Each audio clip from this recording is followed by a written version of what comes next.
and every week we had to produce an essay.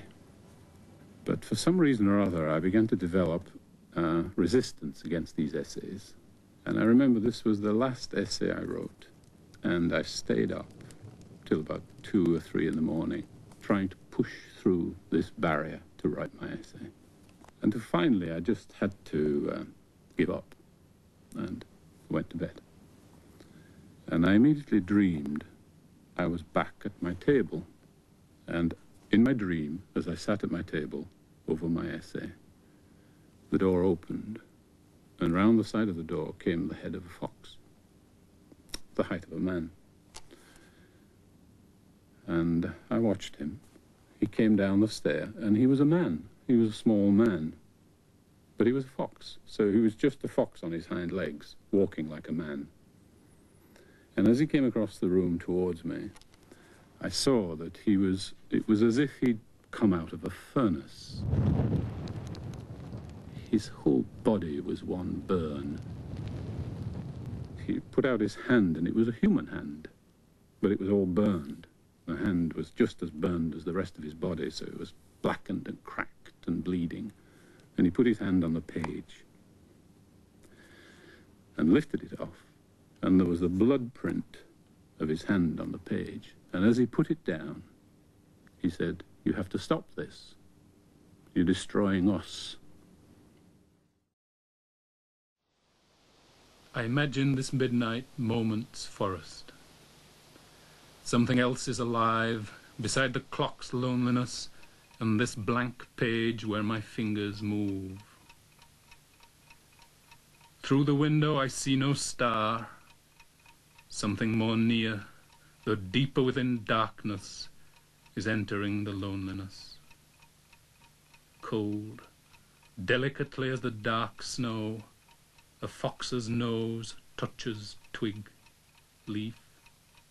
2 eyes serve a movement that now and again, now and now and now, sets neat prints into the snow between trees, and warily a lame shadow lags by stump and in hollow of a body that is bold to come across clearings, an eye, a widening, deepening greenness, brilliantly, concentratedly coming about its own business, till with a sudden sharp, hot stink of fox, it enters the dark hole of the head.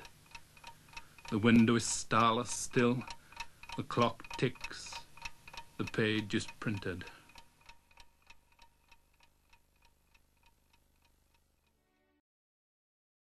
Ted. 1984, and a rare public appearance by an intensely private man. Ted Hughes, in his local pub, celebrates becoming Poet Laureate. An old-fashioned job, but not, he said, an outmoded one. Well, to me, the crown's the sort of symbol of, you know, the unity of the tribe, the spiritual unity of the tribe, anyway. And so when that's outmoded, then the laureate's outmoded. Yorkshire-born, he started as a poet of nature, which he saw as beautiful, but violent, bloody and bleak. When men got to the summit, light words forsook them. They filled with heavy silence. Houses came to support them, but the hard, foursquare scriptures fractured, and the cracks filled with soft rheumatism. He's known as a poet, but in fact he was a writer, he was a critic, he was a children's book author. I mean, he wrote The Iron Man, which millions of children have read, and he was a great poet. But his stormy marriage to the American poet Sylvia Plath made him as famous, even notorious, as his own poems. After he left her, she committed suicide in 1963. He was blamed, she became a tragic literary legend. This year, knowing he was dying, he broke a 35-year silence with birthday letters, his own poems on their relationship. The book won him sympathy and became a bestseller. I see you there, clearer, more real than in any of the years in its shadow, as if I saw you that once, then never again. As birthday letters showed, his austere manner hid a deeply passionate man who died at his home among the hills and streams of the Devon countryside he loved. Ted Hughes was many things, a poet of the elemental, of the natural world, an intensely private, shy Yorkshireman, a countryman, and importantly a moral voice. In this rare television appearance he read from his own classic children's story, The Iron Man. The Iron Man came to the top of the cliff. How far had he walked? Nobody knows. Where had he come from? Nobody knows. How was he made? Nobody knows. The Iron Man is now 30 years old. Hughes's first poetry collection, The Hawk in the Rain, came out in 1957.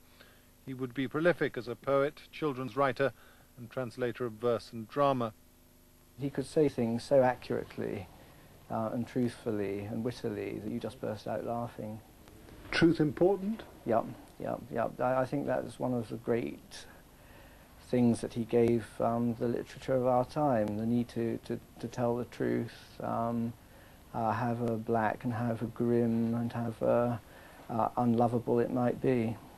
I don't think anybody in our time has written better about nature, about the wild, about the elements, about the primitive that's both out there in the world and inside us. But also, he was a supreme technician. I don't know anybody who had a better ear than he did. He's lying in poor water, a yard or so depth of poor safety. Maybe only 2 feet under the no protection of an out-leaning small oak, half under a tangle of brambles. After his 2,000 miles, he rests, breathing in that lap of easy current in his graveyard pool. In the last 18 months or so, there was a final and extraordinary burst of energy. Tales of Ovid was followed by Birthday Letters, poems addressed to his first wife, Sylvia Plath, who took her own life in 1963. He'd been working on them since Sylvia Plath died, and that he now felt that this was the moment to let them go, and he also felt this was the moment when they were letting him go. And so he let them go and they were published. Now, whether this had anything to do with his illness or not, I don't know. Birthday Letters is dedicated to his 2 children by Sylvia Plath. Frida and Nicholas were, of course, the first to hear his children's stories. My own experiment of putting those stories to music was to tell them to a drum, to my children. I thought that would mightily improve things, you know. And I have a big African drum. And I began to tell the stories to a drum. And after 3 or 4 nights, the elder of my 2 children, the girl, came to me and said, "Daddy, we don't like the drum, it frightens us." While the stars went on wheeling through the sky, and the wind went on tugging at the grass on the cliff top, and the sea went on boiling and booming. Nobody knew the Iron Man had fallen.